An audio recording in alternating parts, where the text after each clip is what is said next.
Gravar. Aí. Ainda bem que quem assiste as gravações são vocês mesmos.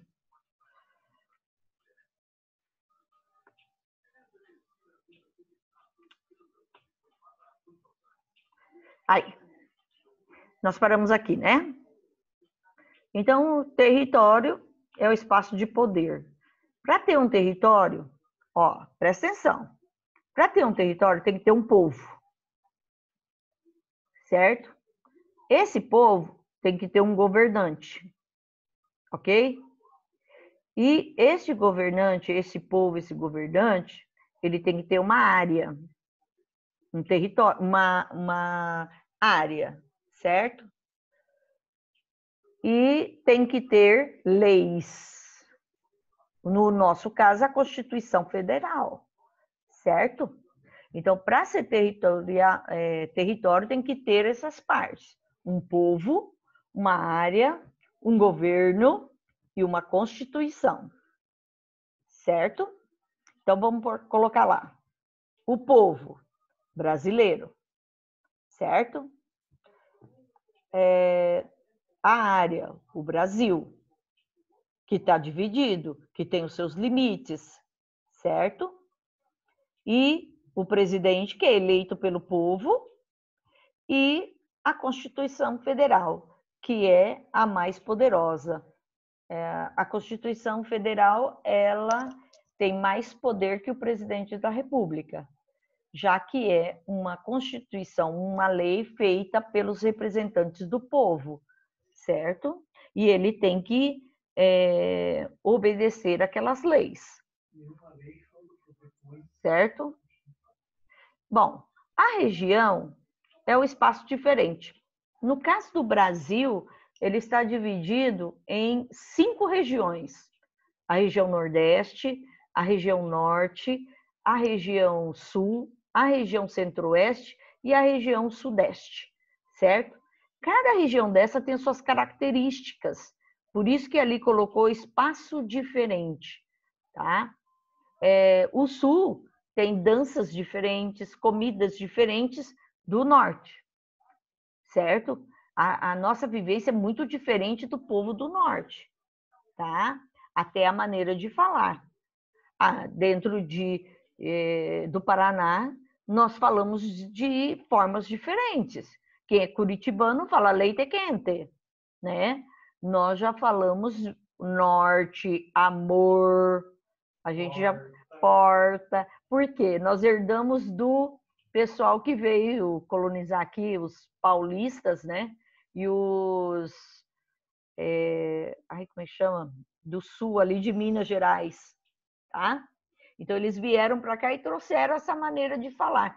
Já o pessoal de Curitiba é colonizado pelos imigrantes, então já tem uma linguagem diferente, tá? Aí nós vamos para outra imagem. Espaço... Opa. Espera lá, gente. Espaço geográfico. Aí eu coloquei uma definição melhor, né? Espaço amplo, constituído por diferentes paisagens e seus elementos, ou seja, vários lugares. Então, eu disse para vocês o que é, tá? Então, o espaço geográfico é a Apucarana toda, certo? É o espaço todo. Aí, os pedaços que a catedral é uma paisagem da catedral, é uma parte desse espaço geográfico, é uma parte da cidade, tá? Olha as fotos para vocês verem, ok? Olha lá, tudo é Rio de Janeiro, ó. Tô vendo? Ó, as partezinhas dela. Dá para ver que é o Rio de Janeiro, tudo? Não dá, né? Então, aí colocou pedaços do Rio de Janeiro. E esses pedaços aqui nós chamamos de paisagem. É tudo que a minha visão alcança. Para tirar essa foto aqui, a minha visão alcançou isso, tá? Ok? Posso ir? E aí, espaço geográfico. A palavra espaço tem vários significados, entre eles o espaço sideral, o universo, mas não é sobre esse que nós estamos falando, não, tá? O espaço geográfico é o conjunto de paisagens que o resultado de fenômenos naturais e ação humana. Ou seja, o espaço geográfico é o conjunto de paisagem transformada pelo homem e pela natureza, certo? A floresta amazônica é um espaço geográfico natural. Lógico, você vai dizer assim, professor, mas tem cidade lá dentro. Tem cidade lá dentro, certo? O Pantanal é uma paisagem, é um espaço geográfico natural. Não foi o homem que fez a região. Aí, para ele se apropriar daquela área, ele construiu cidades, tá? E teve ação humana. Gente, pouquíssimos lugares não tem ação humana, certo? Pouquíssimos lugares. Se ele tem uma floresta e construiu uma estrada dentro dela, já teve alteração. Tá? Então, são pouquíssimos lugares que não sofreu. A não ser as montanhas, grandes montanhas, né? Mesmo assim, o homem já escalou e já colocou uma bandeirinha lá em cima. Já é o quê? Uma interferência. Tá? O espaço geográfico ele é formado por elementos naturais, culturais e invisíveis. Esses invisíveis são aqueles que a gente pode ver, pode sentir e pode deduzir, mas não enxerga, certo? Vamos ver lá.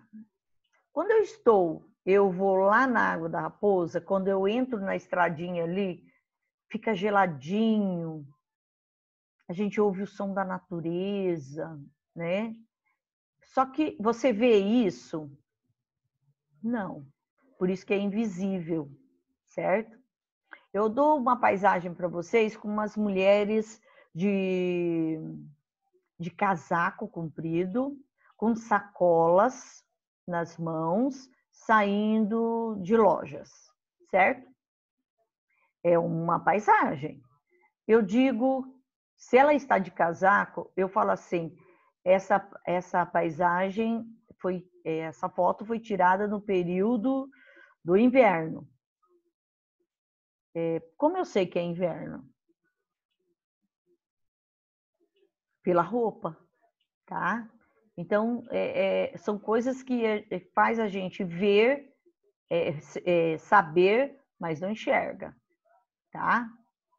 Por exemplo, se você vai lá no Rio Tietê, se você entrar na Marginal Tietê, você já sabe que o rio é poluído, né? Por que que você acha que o rio é poluído? Porque você já sente o cheiro, né? A primeira coisa, você não precisa nem ver o rio. Você pode estar do outro lado da margem Tietê, da Marginal Tietê, mas você sabe que o rio é poluído, certo? Então, é uma relação, ó, tais como som, cheiros, as pessoas, o ruído das pessoas andando, caminhando, buzinas de carro, né? A gente não consegue ver na foto, mas a gente consegue o quê? Deduzir. Por exemplo, essa primeira foto que vocês estão vendo, essa primeira paisagem, sons da cidade. Que som vocês vão ouvir aqui? O som do barulho dos carros, o som da buzina, né? Então, esses são os barulhos. O som da floresta, né? Os odores da cidade. Essa cidade aqui é a cidade de São Paulo. Olha lá, São Paulo parece que está nublado o tempo todo, de tanta poluição, certo? Aí, lembra que eu falei para vocês? Eu usei essa imagem só para mostrar para vocês. Quando a gente vai ensinar para a criança, não pode, ela tem que construir As coisas tudo na superfície, ó. Estão vendo? Tudo na superfície. Isso aqui é um trabalho que a gente tem que fazer com as crianças, certo? Porque senão ela quer colocar o ser humano lá dentro da Terra, porque ela acha que nós vivemos dentro, e dentro é quente, é 6.500 graus. A gente não consegue entrar lá dentro, não, certo? Aí você tem que falar da lava vulcânica, que é quente. Não tem como a gente viver lá dentro, certo? Então a gente mora nessa capa, ok? Essa capa, ela tem 80 quilômetros daqui até na parte da estenosfera, são 80 quilômetros. Bem curtinho, certo? Tem áreas que tem 10 quilômetros, por isso que o terremoto, quando ocorre terremoto, derruba tudo, né? Porque está muito próximo da superfície. Mas isso tudo nós vamos estudar depois, certo? Vamos nos atentar aqui ao conteúdo. E aí eu coloquei algumas coisas que vocês assistiram no filme. Eu fiquei com receio de colocar isso aqui, porque eu fiquei assim, será que elas assistiram o filme? Se não assistiu, não tem como saber. Mas mesmo assim eu vou colocar. A gente sempre começa de cima para baixo, tá? Da idade da Terra. Ó, pré-cambriano, aqui não tem vida nenhuma, certo? Aí os primeiros sinais de vida vão ser nessa era aqui paleozoica, a era dos dinossauros, mesozoica, e o período em que os mamíferos dominam e o homem, certo? Então, eu coloquei aqui mais ou menos para vocês entenderem. Quando a gente fala em mesozoica, meso quer dizer meio, zoica quer dizer meia vida dentro aqui do contexto. A primeira era chama-se azoica. Azoica, com Z. Azoica significa sem vida nenhuma. É o planeta naquela bola de fogo que quem assistiu o filme sabe, tá? Uma grande bola de fogo. Não tinha condições de ter vida ali, certo? Por isso que o filme é bacana, dá para você aprender bastante coisa. Aí depois no Paleozoico, nós vamos ter lá os primeiros sinais de vida, né? As primeiras células, as primeiras bactérias, tá? Unicelulares, depois os peixes, os trilobitas, os bichos mais feios que existiam, né? As esponjas, os bichos bem feios. Aí depois vem os anfíbios, né? Esses anfíbios vão entrar na superfície e aí nós vamos ter o período do Triássico, que é o surgimento dos dinossauros. O Jurássico, gente, é o momento auge dos dinossauros, certo? E o Cretáceo é onde eles são exterminados, certo?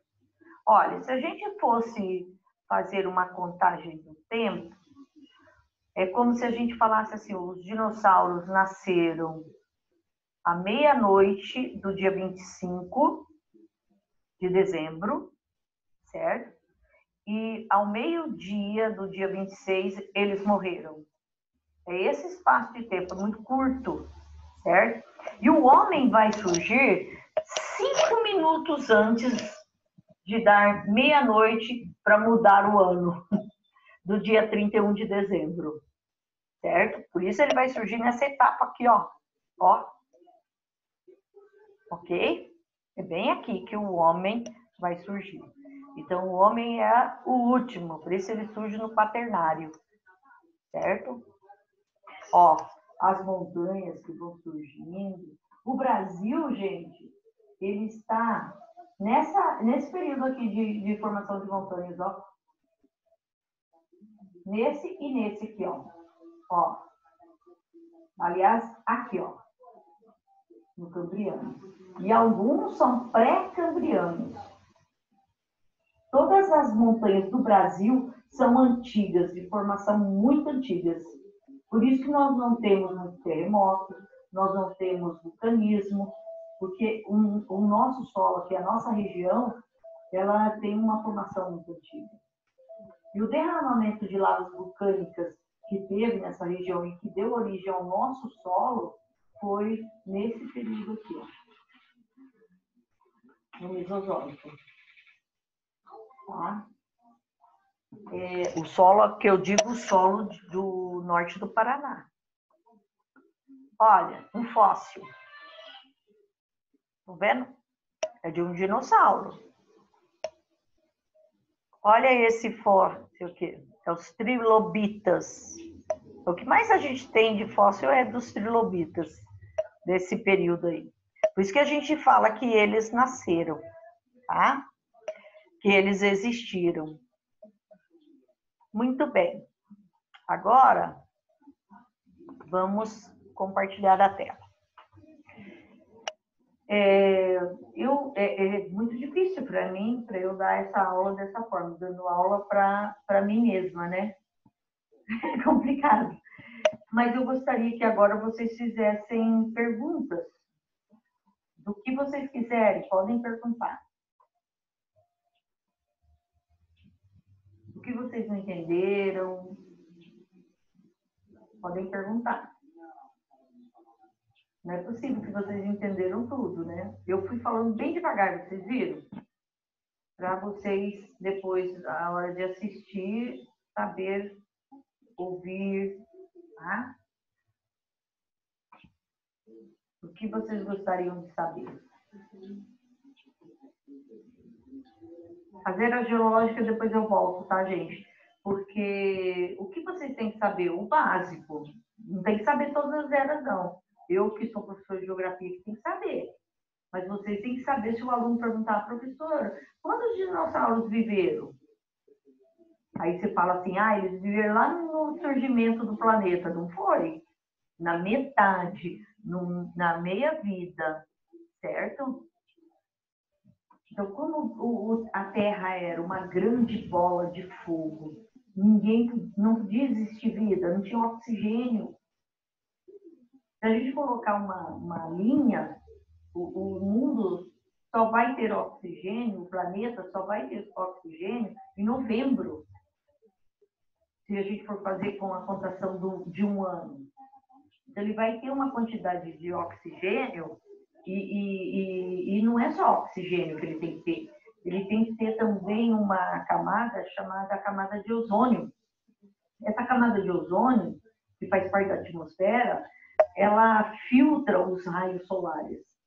Aí que nós vamos ter o nascimento das primeiras plantas na superfície terrestre. Até então não tinha como, porque os raios solares batiam direto na superfície. Então não tinha como existir vida. Entenderam? Por isso que a vida inicia na água. Tudo é um conjunto muito harmonioso. É perfeito. Por isso que eu digo, o homem ir buscar outro lugar para viver vai ser um pouco difícil.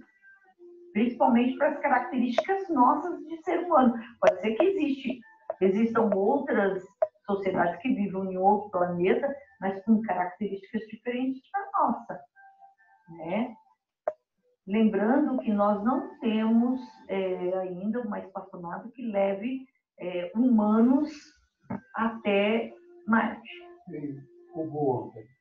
Hã? Robô que saiu ontem. É só robô, certo? Nós não vai dar certo. Eu ainda olha que eu ainda dou aula de astronomia, hein? Mas tudo que nós ouvimos são estudos. Então a gente tem que tomar muito cuidado com as leituras que nós fazemos, certo? Para não... porque ainda falo para os meus alunos de ciências biológicas. Gente, vocês entram nos sites, você tem que ver se é confiável a notícia. Então, você fala uma notícia achando que é verdadeira e não é. É uma especulação. Certo? Agora, quando a NASA, ela fala, vocês viram que tem um brasileiro na NASA, né? Aliás, tem vários. Ele falou, ele provou, ele disse, aí eu acredito, porque eles são muito sérios nas suas pesquisas, tá? Então, precisa ler as coisas com atenção. Bom? Mais alguém? Alguém quer perguntar? Nossa, gente. Vocês aprenderam tudo? Então, eu vou perguntar. Professora, essa tabela, ela tá bem assim, diferente. Quer dizer, tá ruim para a gente ter uma visualização. Mas quando você mandar o slide, vai ser melhor para entender. Tá. Mas o que você não entendeu, por exemplo, Andréia, que ficou assim meio... Deixa eu ver. Não, é questão é questão de espaço geográfico, essas coisas. O básico a gente já tem uma noção, né? Eu creio que, sim, que a maior dificuldade da gente retomar, a lembrar, digamos assim, é mais a parte da era dos dinossauros, porque eu vejo assim que as crianças, principalmente, né, eles gostam, né? Eles gostam muito, principalmente assim, eles perguntam pra gente até as espécies, eles falam, eles têm uma mentalidade assim de decorar os dinossauros. Mas você não há necessidade de você saber isso, né? Eu não sei. Porque quem tem que saber são biólogos. Apesar que se perguntar isso para o meu filho, ele sabe. Então. Ele responde. É porque eles gostam mesmo, né? E o cérebro dele está bem vazio, então é fácil decorar. Tá rápido, né? Sim, porque é uma coisa que eles gostam muito. Dá para criar maquetes, né? Com as eras geológicas, mas não entrando como era geológica para as crianças. Mas você tem que entender isso, certo? Dos dinossauros, da época do homem, que o homem não estava no período dos dinossauros. Se eu colocar, por exemplo, o homem caçando um dinossauro, vai estar certo? Eu vi que você perguntou isso para mim, eu falei para ele que não. Não, porque eles não viveram na mesma era. Eles não viveram no mesmo período. Tá? Então, ele perguntou para mim quem foram os primeiros habitantes assim, do mundo, na Terra. Olha, você pode responder para ele. Então, é o que nós temos até agora. Pode ser que mais para frente eles achem outro lugar, mas o homem mais antigo do planeta é da África, tá? Do leste da África. O homem mais antigo. Até então era uma região da Etiópia. Eles acharam uma ossada na Etiópia. Até então aquele homem era o mais antigo, tá? Mas aí eles encontraram em uma região ali na África, no oeste da África, no leste da África, não oeste, leste, tem uma fenda chamada Rift Valley, tá? Essa fenda, ela separou alguma, assim, teoria isso, né? Separou algumas origens, alguns seres humanos, tá? Então, é nesses lugares aí que eles encontraram uma ossada. E mais desenvolvida, tá? Uma cabeça menor e mais desenvolvida. É a partir daí que eles vão classificar o ser humano, né? Como Homo sapiens, Homo neanderthal, tá? Então, existe uma classificação humana. E tudo isso não é classificado do nada, é pelas ossadas e pelos fósseis que foram encontrados dos seres humanos na África, tá? Fala, Ana, que você está olhando para mim. Pergunta sim, professora. Oi? Pergunta para o seu irmão que ele sabe. Ele já estava aqui escutando também, ele estava falando. Professora, assim, para a gente começar, vai que a gente precise dar aula, né? Assim, a maioria vai dar aula. Sim. Vai já ser pedagoga, assim. Qual seria o primeiro conteúdo a gente aplicar, assim? Teria algum específico de como a gente começar? Qual o primeiro conteúdo? Começar a dar aula? Tipo, o primeiro ano? Primeiro Primeiro ano conteúdo do de segundo? geografia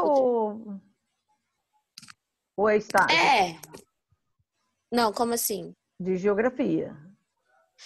Seria na matéria de geografia. Primeira coisa é lugar. É o lugar. Você viu que sempre coloca o lugar. E por que coloca o lugar? Porque é o espaço de vivência da criança, tá? Então ele vai perguntar onde ele dorme, certo? Que ele vai dormir numa cama, é o espaço dele. O primeiro espaço da criança é o berço, certo? Depois nós vamos entrar dentro da geografia da educação infantil e aí vocês vão entender, porque nós vamos estudar por parte, mas esses conceitos vocês têm que aprender, porque são conceitos básicos da geografia, tá bom? E a primeira coisa é o lugar.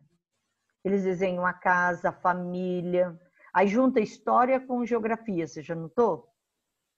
Porque família, quando você fala de família, é história. Quando você fala da casa, é geografia.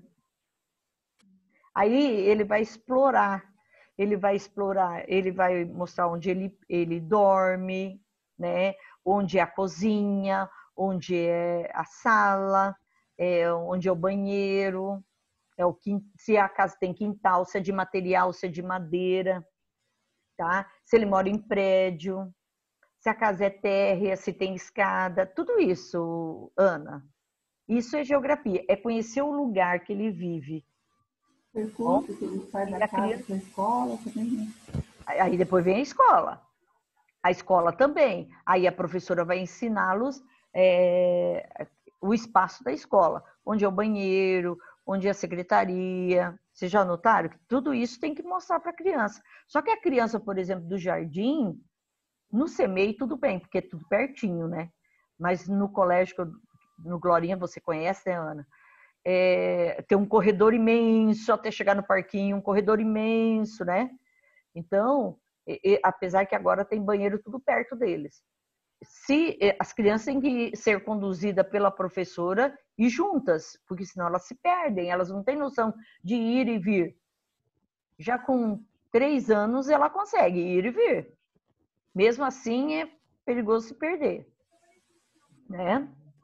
Agora, mesmo no CEMEI, uma criança de 1 ano pode se perder dentro do espaço que ela vive, porque ela ainda não tem noção desse espaço. Por isso que se trabalha primeiro o lugar, que é o espaço de vivência. Quando a criança inicia a engatinhar, ela começa a aprender o espaço que ela vive. Ela sobe, ela vai perceber onde ela pode subir. No sofá, que ela apoia, porque ela não caminha ainda, então ela tem um lugar onde ela consegue se apoiar. Não é verdade? E onde ela tem segurança de se apoiar. Então a mãe começa a tirar coisas que ela pode levantar e derrubá-la, ou derrubar em cima dela. Não é verdade? Pensa. Por exemplo, um vaso no canto assim. Ele pode machucar uma criança. Por quê? Porque se ela tentar se erguer, a planta ali não vai sustentar ela. E ela pode cair e bater a cabeça no vaso. Então, são coisas que o adulto tem que ver, não é a criança em si. Eu não sei por que inventaram que a criança tem que saber onde ela tem que levantar. Né? Então, quem tem que saber as coisas são os adultos. Se tem coisa que pode machucar, o adulto que tem que tirar do caminho. Que a criança não sabe, ela é curiosa, ela está identificando o espaço, ela está identificando o lugar que ela vive. Tá? E você sabe como que ela identifica o berço? Pelo cheiro. Tá? Pelo cheiro. Sim, é interessante, porque o berço é o espaço dela, é onde ela vai conseguir, primeiramente, aos 4, 5 meses, ela vai conseguir mudar de lugar. Até bebezinho, a mãe coloca e ali ele fica. É a zona de conforto, né? É. Aí ele vai aprendendo a se movimentar dentro do berço, até chegar o momento que a mãe tem que fazer com que esse berço fique lá embaixo, não é verdade? Mudar Até então ela coloca o colchão em cima, né? Aí quando a criança passa por um tempo, 4, 5 meses, ela tem que baixar o colchão, porque é perigoso ela rolar e cair do berço. Por quê? É o adulto que tem que ver isso, né? A criança, ela tem mais é que rolar mesmo. Ela tem que conhecer, certo? É muito importante que aconteça isso. Jaqueline fala. Para o bebê também a gente trabalha o espaço com eles? Assim, Sim, que é aí você não vai trabalhar a casa, né? Aí você vai trabalhar o espaço do lugar onde ele está na escola. Por exemplo. Seria explorar, né? Fazer ele explorar os Por cantos. Por exemplo, você coloca ele no chão, né? Lá no CMEI, eu tenho certeza, ou na escola particular, existe o chão. A criança, ela tem que ir para o chão, né? Ela tem que ter convivência com os outros coleguinhas, tá? E, logicamente, mediando, porque ela não tem noção de morder essas coisas. A criança,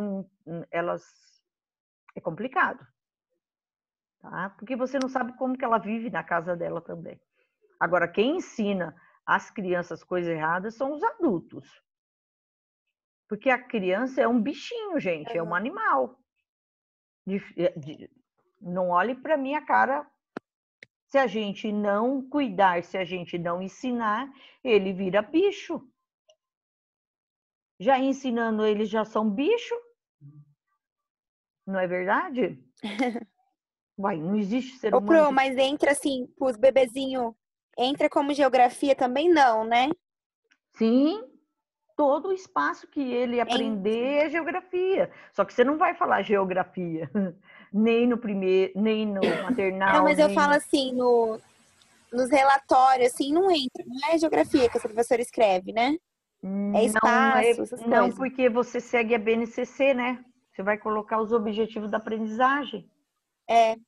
Porque é só... Mas lá tem fundamental. espaço-tempo, não tem? Na BNCC? Uhum. Tem espaço-tempo. Então, é isso aí. Tem. Tá? Então, entendi. É lá que você vai encaixar. É que legal. Não tem geografia, é a partir do ensino fundamental. É do fundamental. Mas você ensina geografia. Você ensina ele entendi. água, não ensina? Fala, quem está perguntando? Franciele. Sou eu, a Ana. Professora, a senhora já viu falar daquela escola que tem, não sei se é Portugal, acho que é lá em Portugal, a Reggio Emília. Oi? A do Porto? Não sei. Não, acho que não. O nome dela é Reggio Emília. Oi? Tá, não, é que tem uma escola do Porto que é maravilhosa, né? Fala. Não. Ela é da Reggio Emília, o nome da escola. E lá ela, tipo, ensina, como se fosse uma casa, é uma escola, mas é como se fosse uma casa. E ela mostra todos os cantos. Eu lembro que eu fiz um trabalho no magistério, que a gente tinha que fazer os cantos, tipo, o canto de um quarto, o canto de uma cozinha, de um supermercado, várias coisas, para poder estar ensinando para as crianças os espaços geográficos da onde ela vive. Não sei se a senhora já ouviu falar dessa escola. Já. Seria legal se as meninas pesquisassem, porque tipo, é muito legal a escola. Depois fala assim, é uma escola nova. Depois lá no grupo você passa o nome para as alunas e elas pesquisam daí, certo? É porque é interessante, porque tem uma escola do Porto que ela é maravilhosa, tá? Então, a gente tem lá o José Pacheco, que é dessa região, e ele tem uma ligação com a UEM, porque eu conheço o professor lá de Portugal. Nessa última palestra que eu fui o ano passado, para Cuiabá, lembra? Eu tive uma palestra dele. Tudo que em referência à Escola do Porto, que é uma escola moderna, uma escola diferente. Lá não é o professor que muda, né? São os alunos que mudam. E existe sala para tudo. Sala de geografia, sala de matemática, sala não sei do quê. E assim eles aprendem de forma diferente. Por isso que eu falei para vocês que os mapas eles têm que estar ordenados de formas diferentes.